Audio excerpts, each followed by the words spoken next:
फ़ारूक हबीब साहब पाकिस्तान तहरीक-ए-इंसाफ के सीनियर रहनुमा हमारे साथ प्रोग्राम में अब मौजूद हैं।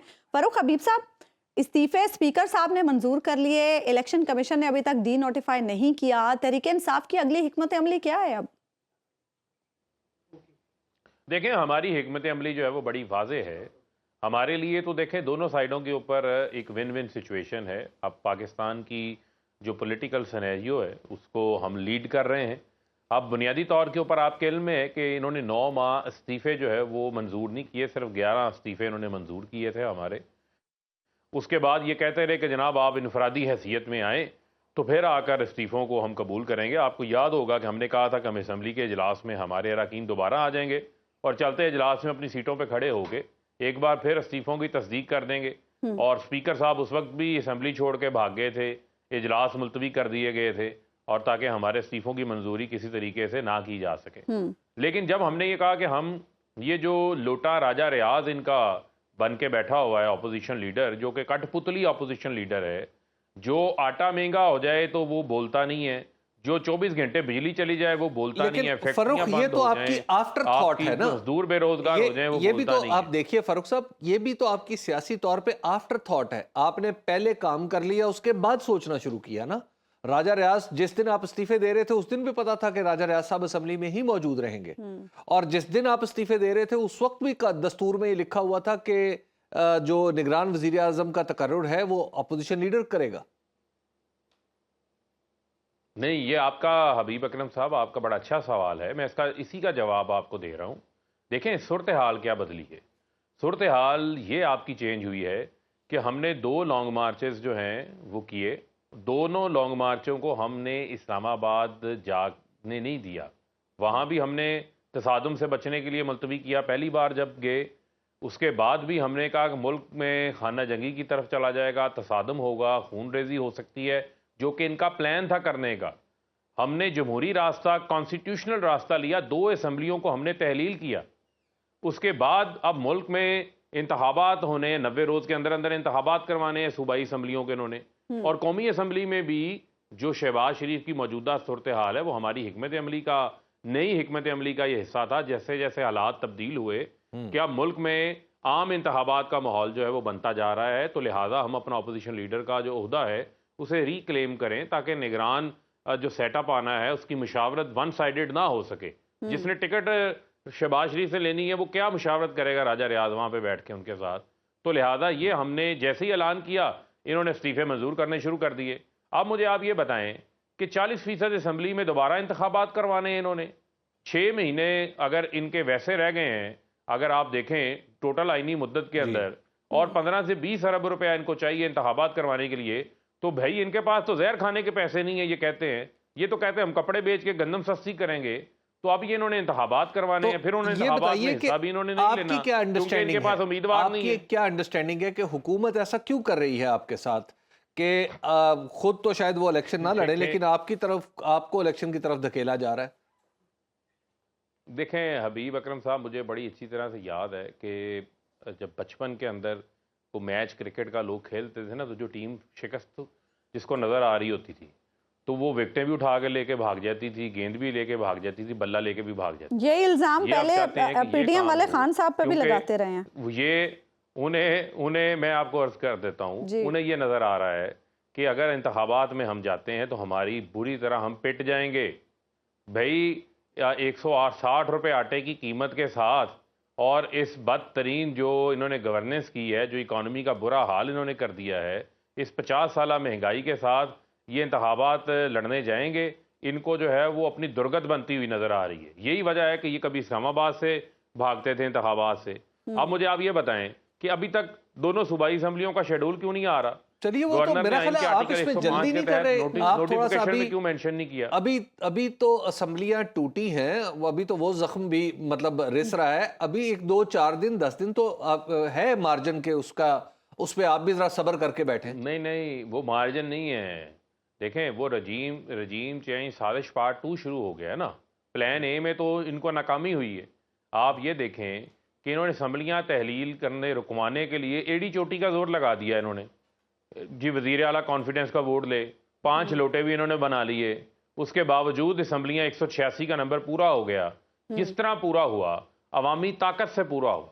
तमाम मेंबरान को पता था कि वो 17 जुलाई को जो उन 20-22 लोटों का हशर नशर हुआ है, वो लोटे अब कबाड़ खाने के काबिल भी नहीं है। उन वैसा ही हशर हमारा होगा अगर अब कोई और लोटा बनेगा। लोग अच्छा खड़े फारूक हैं हबीब इमरान साहब, खान के साथ, यहाँ मेरा नहीं एक छोड़ के सवाल गए। ये भी है, पंजाब के निगरान सेटअप पे बड़े तहफ्फुज़ात का इजहार किया जा रहा है। जब 2 असम्बलियां डिसॉल्व हुई, खैबर पख्तूनख्वा में निगरान सेटअप पर इतनी लचक का मुजाहरा किया पाकिस्तान तहरीक इंसाफ ने, फौरन सब कुछ तय पा गया। पंजाब में क्यों इतना एग्रेसिव बिहेवियर रहा? पंजाब में क्यों इतनी लचक का मुजाहरा नहीं किया गया? शायद मामला सेटल हो जाते। मुझे आप ये बताएं, जब आप जरदारी के बच्चे को पंजाब में लाके बैठाएंगे, ऐसा ही कोई बच्चा जमहूरा जो है वो KPK में होता तो वहाँ भी हम ना तस्लीम करते। वहाँ जिस शख्स का नाम आया वो एक वेल रेप्यूटेड नाम था, अनडिस्प्यूटेड था, उसके ऊपर लेकिन हमने आप मोहसिन नकवी उसको साहब तस्लीम को कर लिया। वो मोहसिन नाम नकवी साहब का वो ताल्लुक नाम जो भी भी हो, KUI की तरफ से आया है। जो भी हो, ताल्लुक उनका जिससे भी हो, लेकिन इससे ये कैसे अखज़ कर रहे हैं कि मोहसिन नकवी साहब जो हैं वो जरूरी है कि बतौर निगरान वजीर आला आपके खिलाफ ही जाएंगे? अच्छा, वो पहले जो है वो हमारे ऊपर बड़े फूल बरसाते हैं।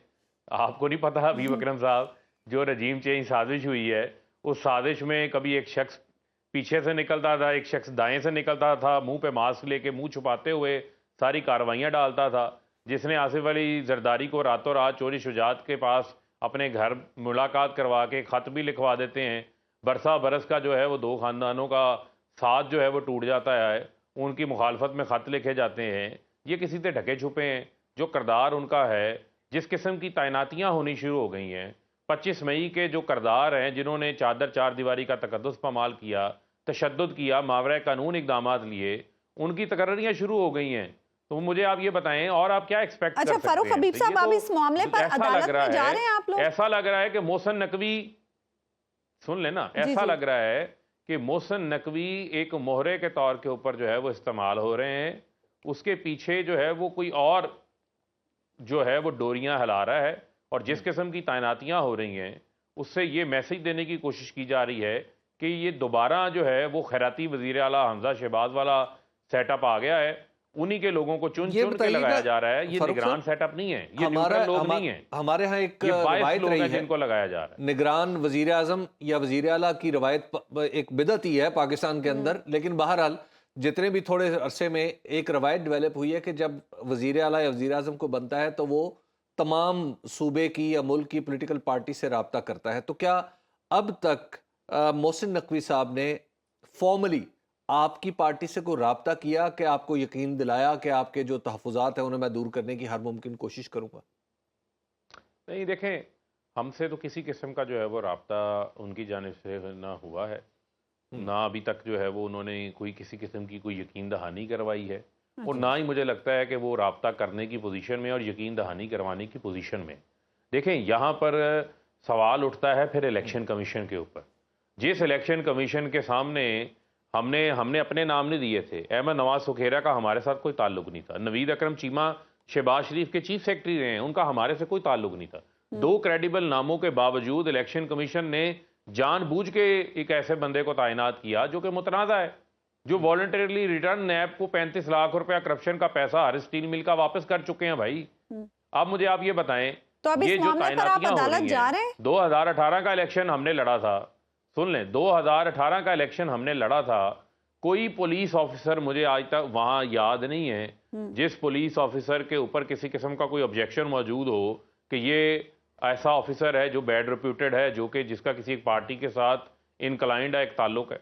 यहाँ पर उसके बरक्स हो रही हैं तैनातियाँ। तो ये तो ऐसा लग रहा है कि ये कराची की किस्त को दोबारा रिपीट करना चाहते हैं। कोई इस किस्म की तैयारी जो है वो ये कर रहे हैं। ये साफ और शफाफ इंतखाबात अगर ये नहीं करवाएंगे तो ये कौन सा नफरत का दोबारा बीज जो है वो बोने जा रहे हैं। ये बताइएगा, ये कौम को तकसीम करना चाहते हैं, इस्तेहकाम लाना है या अदम इस्तेहकाम को मजीद बढ़ावा देना है। ये अहदाफ जो है वो मुझे नहीं समझ लग रही कि साइंसदानों को अभी तक क्यों समझ नहीं आई कि उनके पहले तजर्बे नाकाम हुए हैं, मजीद तजर्बों का मुतहम्मल नहीं हो सकता पाकिस्तान। अच्छा, ये बताइएगा फारूक साहब कि क्या इमरान खान साहब की ना अहली, क्योंकि कुछ केसेस तो हैं ना आपके चेयरमैन पे, तो कहीं ऐसा तो नहीं कि आपके जो रवैये में अचानक तलखी आ गई है, जो आप सड़क पे आ रहे हैं या आपको आप समझ रहे हैं कि इलेक्शन को डिले करने की कोशिश हो रही है, क्या आप समझ रहे हैं कि नाअहली के कोई इम्कानात हैं जिन्हें आप अवर्ट कर सकते हैं, दूर कर सकते हैं? नहीं, देखें, फिर मैं आपको ये कहना चाहता हूं कि अगर तो किसी ने कोई स्क्रिप्ट बनाया हुआ है, जिसको बार बार हम कहते हैं कि ये कहते हैं जी हमने रेड लाइन लगा दी, रेड लाइन के चक्कर में आपने कातलाना हमला करवा दिया, एक पाकिस्तान का मकबूल तरीन लीडर, साबका वजीर आजम, उसके ऊपर कातलाना हमला करवाते हो, फिर पुलिस के जरिए हदाया दे के वीडियोज़ बनवाते हो, फिर उसके बाद JIT को कंट्रोल करने की कोशिश करते हैं, उसके बाद से लेके अब तक कवर अप पे कवर अप चलता आ रहा है, और उसके बाद अब आप ये भी मीडिया पे खबरें चलवाएं कि जनाब हम इनको टेक्निकल बुनियादों के ऊपर जो है वो नॉकआउट कर देंगे। तो मुझे आप ये बताएं कि ये आप कौन सा पाकिस्तान की खिदमत कर रहे हैं? किसने रहना है, किसने नहीं रहना, ये फैसला पाकिस्तान की आवाम को करने दें। पॉलिटिकल फैसले जो है वो पॉलिटिकल मैदान में होना है, सियासत का मैदान, सियासी इलेक्शन में लगना है, उसमें फैसला होना है। कोई ऐसा इमरान खान पे केस नहीं है। इमरान खान ने कौन सा कुछ चोरी की है, कोई करप्शन की है? वो तोशा खाना का केस तो शोशा खाना बन गया, उसके तो रिकॉर्ड भी सामने नहीं आए। उसके अलावा कौन सा केस है इमरान खान के ऊपर?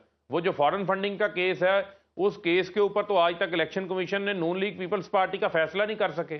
कौन कौन सी मैं चीजें आपको इलेक्शन कमीशन की बताऊं जिससे नजर आता है कि ये जानिबदार है? इनकी गैर जानिबदारी नहीं है। एक पाकिस्तान का एक आईनी इदारा है, उसका मजाक बना के रख दिया है जो इलेक्शन कमीशन के चीफ इलेक्शन कमिश्नर और उनके मेंबरान वहां पे बैठे हैं। एक आईनी इदारे की क्रेडिबिलिटी को तबाह बर्बाद करके रख दिया है इन लोगों ने।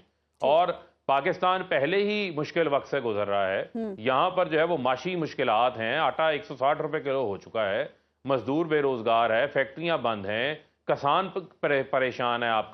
आपका डॉलर आपसे संभाला नहीं जा रहा। आपकी 5 अरब डॉलर की इंपोर्ट्स पड़ी हुई है। पहली बार बैंकों में तोड़ फोड़ हो रही है। इस सिचुएशन में सबको मिलकर सोचना होगा। बहुत बहुत शुक्रिया, आप प्रोग्राम में हमारे दौर में तो नहीं था।